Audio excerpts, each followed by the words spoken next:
may examine. Klaro, 100. Ang 100, mudaog og 1,000. Ang 1,000, mudaog og 100. Asa may nindot nga dili? Kung ang imong puhunan, 100, imo patungan og 1,000, na imo palit? Scam. Kung ang 1,000 nga puhunan, patungan og 100, na imo palit? Na ano?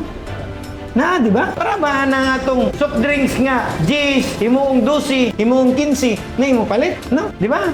Pero, ang imong G's, imong 100, imo palit, oy. So, be careful mo sa pagpili. Kay ang tao, ganahan judayon nga ang 100 na imong 1,000. Fake news na. Giilad mo ng mga networking ng mga invest yung padatuon dayon mo, dili na siya mao. Kaya ang pagdato, kaning kamutan. Pero dinhi sa atong trabahoan, dili siya 1,000, kundi 414. So kada adlaw ninyong tambong, sigurado na nga 414. Kung usahay na ay mga team leader o na ay mag-extend, may overtime ana, nya na ay team leader, add-on gamay. So meaning, usahay gusto ang uban og 1,000, nyawa may maka-afford pag sildo. Usahay 2,000, wa may maka-afford pag sildo.